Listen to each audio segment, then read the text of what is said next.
My father wasn't cruel, he was just gone. He missed every birthday, every game, every milestone. For years, I hated him for the silence. But when I became a father myself, I understood, absence isn't always a choice. Sometimes, it's fear, regret, or weakness. I realized he didn't leave because he didn't care. He left because he didn't know how to stay. Hear this. Some men leave in anger. Some leave with apologies. My father left in silence, piece by piece, until one day I looked up and realized he'd been gone for years. I spent decades hating him for the birthdays he missed, the games he never attended, the life he watched from a distance. But when I held my own son for the first time, my hands shaking with terror, I finally understood. Absence isn't always cruelty. Sometimes it's fear. Sometimes it's a man drowning in his own inadequacy, convinced his children deserve better than the broken pieces he has to offer. This is the story of how my father's absence taught me more than his presence ever could. Welcome to my Reddit diaries, where every story reveals the unseen battles within families. Don't forget to subscribe and tell me in the comments, where in the world are you watching from? The house smelled like dust and memories. I stood in the doorway of my childhood bedroom, cardboard boxes stacked against walls that still bore the faded outlines of posters I'd hung 20 years ago. My mother had been gone for 3 weeks. Cancer, just like it would take my father years later, though I didn't know that yet. I was there to clear out the house, to sort through a lifetime of accumulated moments. My wife Sarah had offered to come, but I told her I needed to do this alone. Some ghosts you have to face by yourself.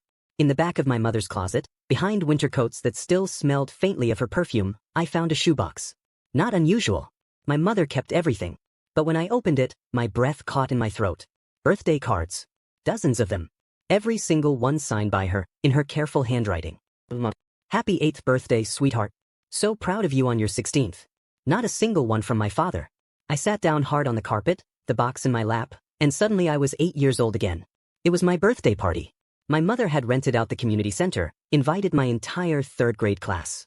There were balloons, a cake shaped like a soccer ball because I'd just joined the local team, and tables full of kids and their parents.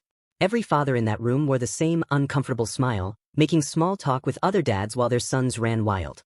Every father except mine. I remember standing by the punch bowl watching the door. My mother kept glancing at her watch, then at me, her smile getting tighter each time.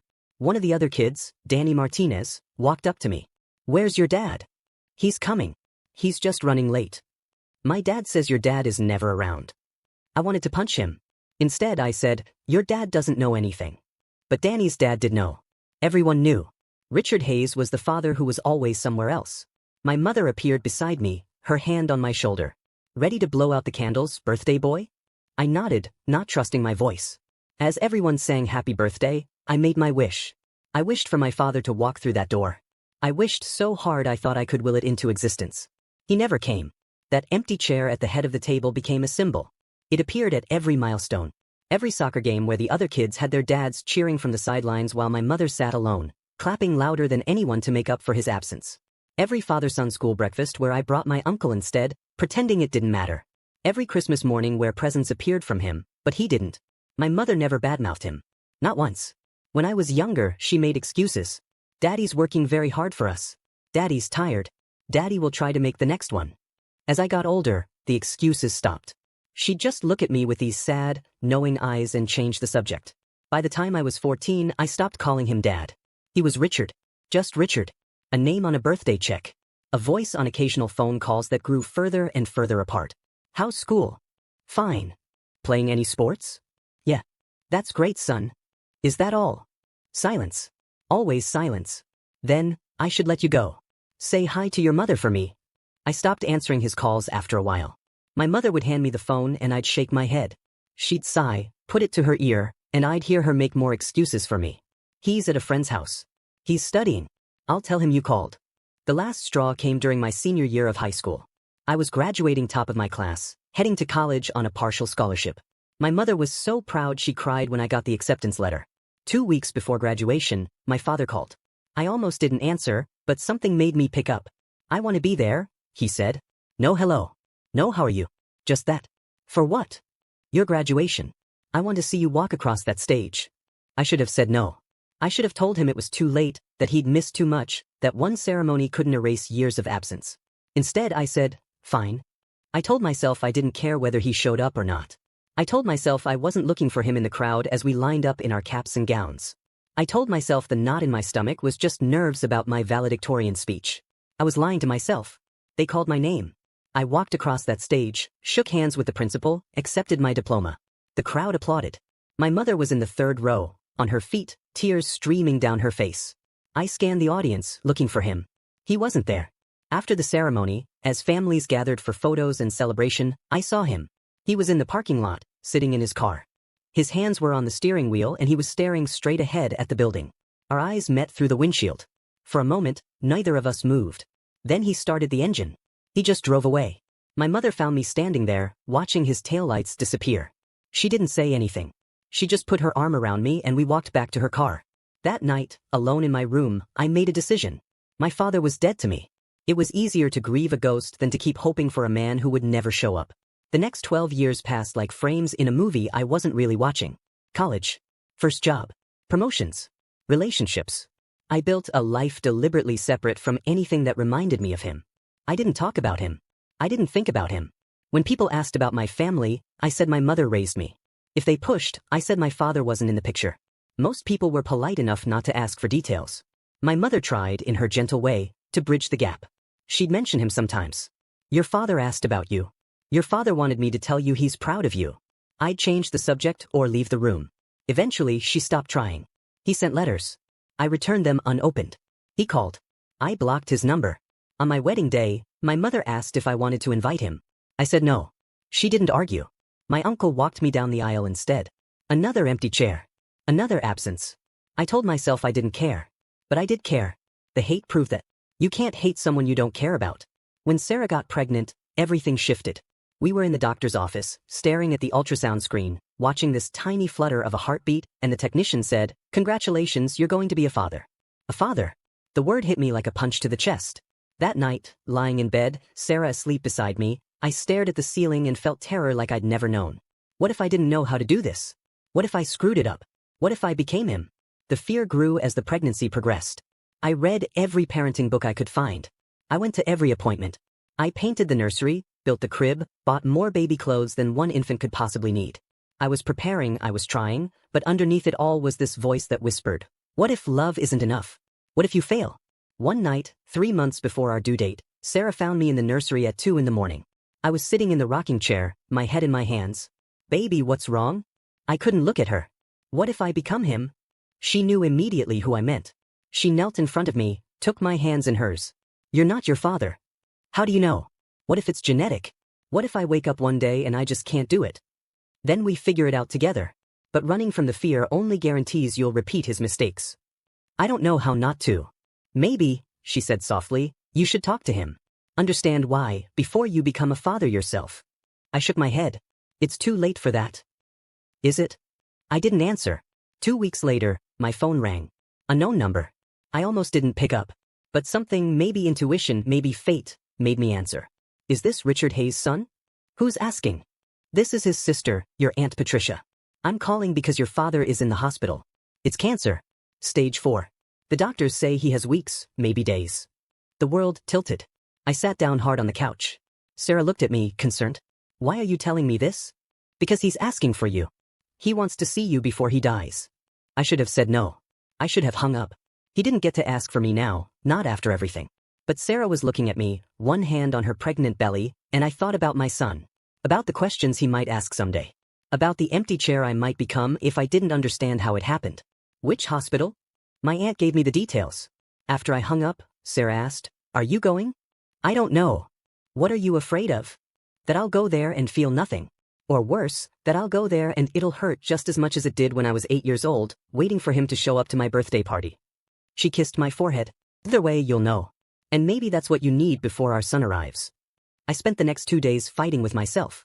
I didn't owe him anything. He had abandoned me. He had chosen absence over presence, silence over explanation. Why should I give him comfort in his final days when he gave me nothing but questions and pain? But then I'd think about my son, growing inside Sarah. I'd think about the man I wanted to be. And I'd realize that maybe this wasn't about him at all. Maybe it was about me. About understanding the wound before I passed it on. On the 3rd day, I got in my car and drove to the hospital. The hospital smelled like antiseptic and death. I stood outside room 347 for 10 minutes before I could make myself push open the door. My hand was on the handle 3 times. 3 times I almost turned around and left. But I thought about Sarah, about my son, about the man I wanted to be. So I walked in. He looked small. That was the first thing that struck me. My father had always been tall, broad-shouldered, the kind of man who filled a doorway. The man in the hospital bed was a skeleton wrapped in loose skin. His eyes were closed. Machines beeped around him, marking time he didn't have much of left. I stood at the foot of the bed, not sure what to do. Part of me wanted to leave. Another part wanted to scream at him. Instead, I just stood there watching him breathe.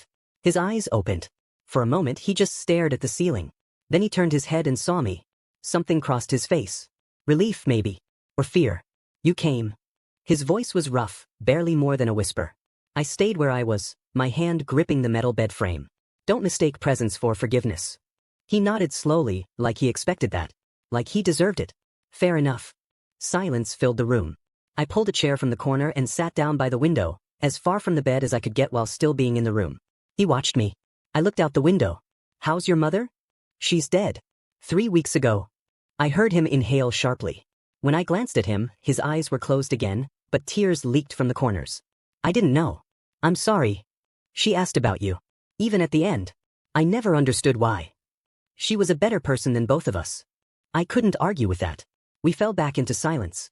A nurse came in, checked his vitals, adjusted his 4. She smiled at me like I was a dutiful son keeping vigil. I didn't correct her. This became the pattern.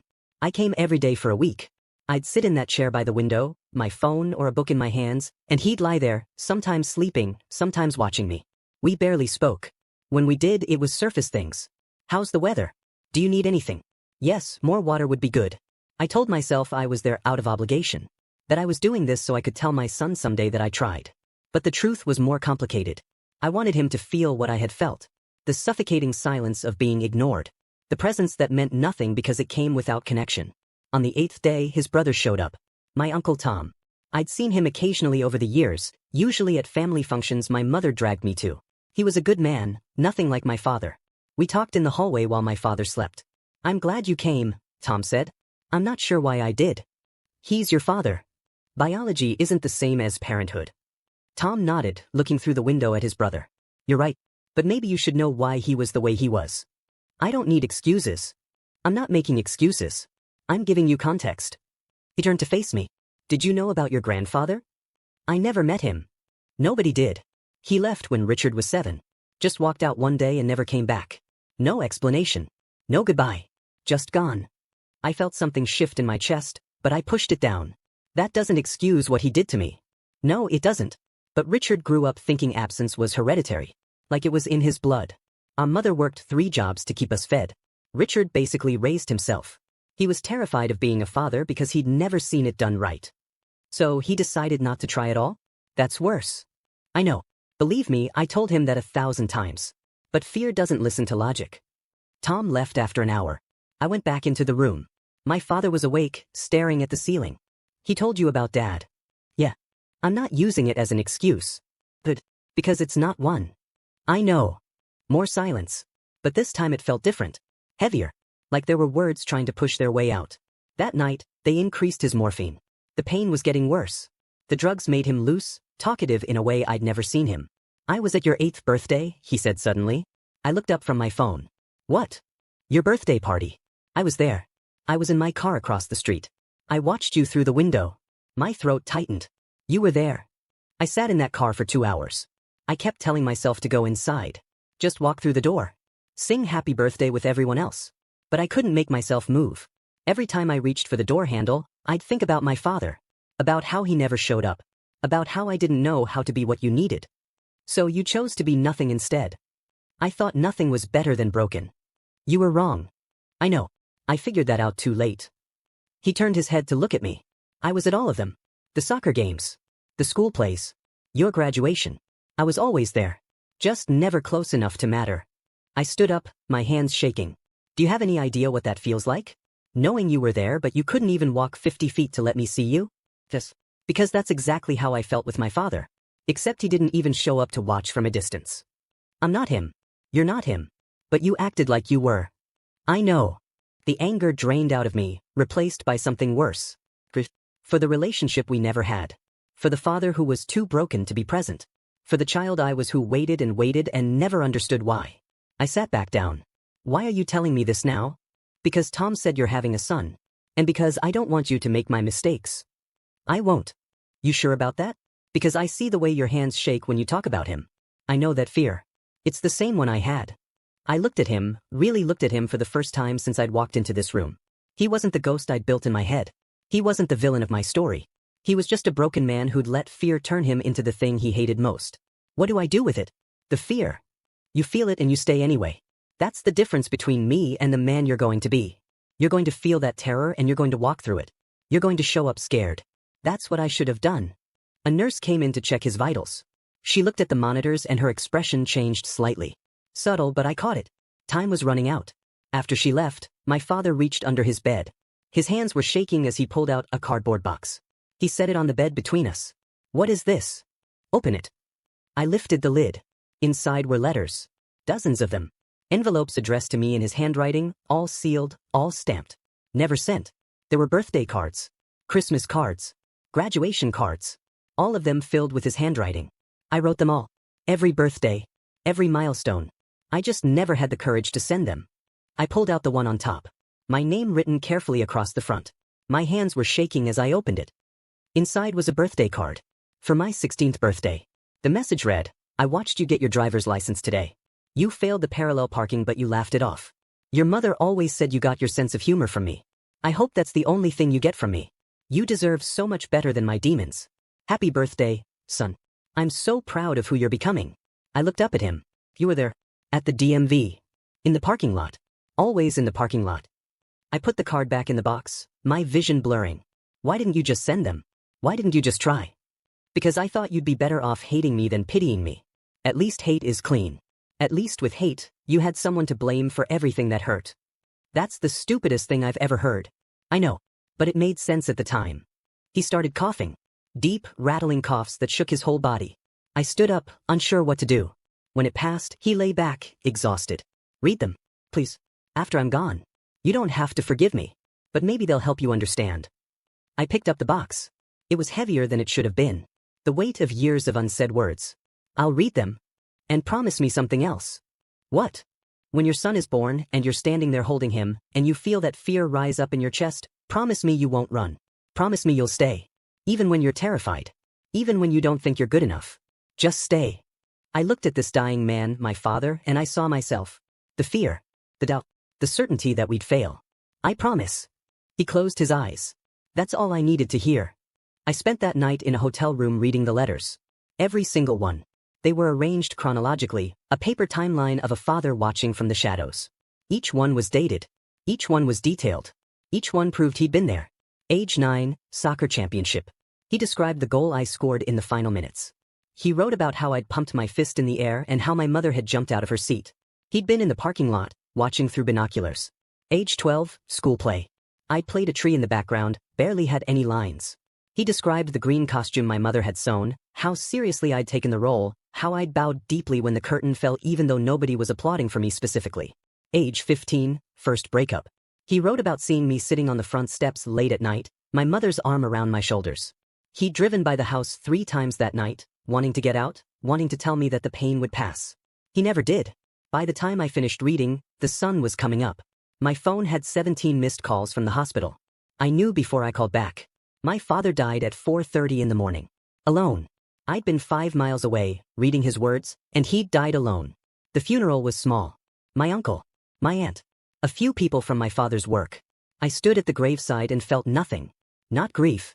Not relief. Just emptiness. The pastor said something about God's mercy and eternal rest. I wasn't listening. I was thinking about all those parking lots. All those moments he was 50 feet away but might as well have been on another planet. After everyone left, I stayed. The gravediggers were waiting at a polite distance, ready to fill in the hole. I pulled out my phone and took a picture of the headstone. I'm not sure why. Maybe so my son could see it someday. Maybe so I'd remember that this was real. I don't forgive you, I said to the casket. But I understand you now. I don't know if that's better or worse. The wind picked up, scattering leaves across the cemetery. I turned and walked away. 3 months later, Sarah went into labor. We'd prepared for this. We had a hospital bag packed. We timed the route. We'd practiced breathing exercises. But when her water broke at 2 in the morning, none of that preparation mattered. I was terrified. The drive to the hospital felt like it took hours. Sarah was timing contractions on her phone, breathing through the pain. I gripped the steering wheel and tried not to panic. "You're going to be a great father," she said between contractions. "How do you know?" "Because you're here. That's all it takes. Just being here." The labor lasted 14 hours. I held her hand. I got her ice chips. I told her she was doing amazing even when she told me to shut up. And the whole time, underneath everything, was this voice whispering that I wasn't ready. That I didn't know how to do this. That I was going to fail. Then they placed him in my arms. My son. 7 pounds, 4 ounces. Dark hair, still slick from birth. Eyes squeezed shut against the bright lights. He made a small sound, not quite a cry, more like a question. I looked down at him and my hands started shaking. Sarah was watching me, exhausted and worried. "What's wrong?" "I'm terrified." "I know. What if I screw this up? Then we fix it together. But you're not going to run, right?" Thought about my father. About the parking lots and the unopened letters. About the choice to love from a distance because the fear was too loud. I looked at my son, this tiny human who was depending on me for everything, and I felt that same fear. It was huge. It was overwhelming. It wanted me to run. But I didn't run. No. I'm staying. We named him James, after my mother's father. The first night home was chaos. He cried every 2 hours. Sarah and I stumbled through diaper changes and feedings like we were defusing bombs. At 3 in the morning, holding my screaming son, I felt the panic rise up. This was too much. I wasn't good enough. He deserved better. I could leave. People did it all the time. I could just walk out that door and drive and keep driving until the fear went away. I looked down at James. His face was red from crying, his little fists waving in the air. And I thought about my father watching me through windows, sitting in parking lots, loving me from behind glass. I held my son closer.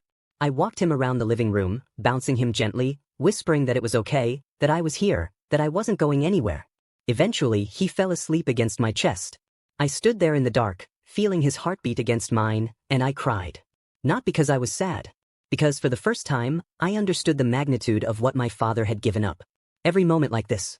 Every ordinary miracle of being present. He'd chosen fear over this, and I finally understood what that cost him. The next morning, I drove to the cemetery. James was asleep in his car seat. I carried him to my father's grave and stood there, this tiny baby in my arms. "This is your grandson," I said to the headstone. "His name is James. He's 3 days old. And I'm terrified I'm going to mess this up. But I'm not running. I'm staying. I'm going to be here for every moment. The good ones and the terrible ones. The easy days and the impossible ones. Because that's what you should have done." I pulled out my phone and took a photo. 3 generations. My father's name carved in stone, me holding my son, and the empty space where he should have been. You were right about one thing. The fear doesn't go away. But I'm going to feel it and stay anyway. That's the difference between you and me. James stirred in my arms but didn't wake. I looked down at him, this perfect small human, and made a promise. Not to my father. To my son. I'm going to show up. Every game. Every play. Every stupid school breakfast. I'm going to be there even when I'm tired. Even when work is busy. Even when I feel like I'm failing. Because presence is the only inheritance that matters. I went back to the car. In the rearview mirror, I could see my father's grave getting smaller. I didn't feel closure. I didn't feel peace. But I felt something shift. Understanding maybe. Or acceptance. The years passed. James' first birthday party. I was there, front and center, my phone recording every moment. His first day of school. I took off work to walk him to the classroom. His first soccer game. I was in the stands, cheering so loud the other parents looked at me like I was crazy. Every milestone I was there. Not because it was easy. Not because I always knew what I was doing. But because I'd promised. And because every time I showed up, I was breaking a cycle that had haunted my family for generations. James is 5 now. Last week he asked me about my father. We were looking at old photos and he noticed someone was missing. "Where's your daddy?" I thought about lying. About saying he died when I was young. About protecting my son from the complicated truth. But I didn't. He wasn't around much. He loved me, but he didn't know how to show it. So I didn't see him very often. That's sad. Yeah, it was. Are you going to not be around? I pulled him onto my lap. No, buddy. I'm always going to be here. Even when you're tired of me. Even when you think I'm embarrassing. I'm going to show up. That's my job. He hugged me tight. Good. Because I need you here. I know. And I'm not going anywhere. That night, after James was asleep, I sat in his room and watched him breathe. Sarah found me there an hour later. "You okay?" "Yeah. I was just thinking about my father. About how he gave me the greatest gift he could." "What's that?" He showed me exactly what not to do. And somehow, that was enough. She kissed the top of my head. You're nothing like him. No. But I'm who I am because of him. The good parts and the broken parts. And maybe that's okay. I stood up, took one last look at my sleeping son, and walked out of the room. But I left the door open. Just a crack. So I could hear him if he needed me. Because that's what presence looks like. Being close enough to matter. Being there when it counts. Being the father who stays. My father wasn't cruel. He was afraid. And his absence taught me that fear is no excuse. Love without action is just words. Presence is the proof. And every day I choose to show up, I'm honoring the man he should have been by becoming the man I needed him to be. The cycle is broken. The chair is filled. The ghost is gone. And I am here. If this story touched you, if you've struggled with absent parents or feared becoming one yourself, drop a comment below. Tell me your story. Tell me where you're watching from. And if you know someone who needs to hear this, share it with them. Sometimes understanding someone's pain helps us forgive what they never explained. Don't forget to hit that subscribe button because we've got more stories coming that dig deep into the complicated truths of family, forgiveness, and what it really means to break the cycles that bind us. Thank you for being here. Thank you for listening. And remember, presence is the only inheritance that truly matters.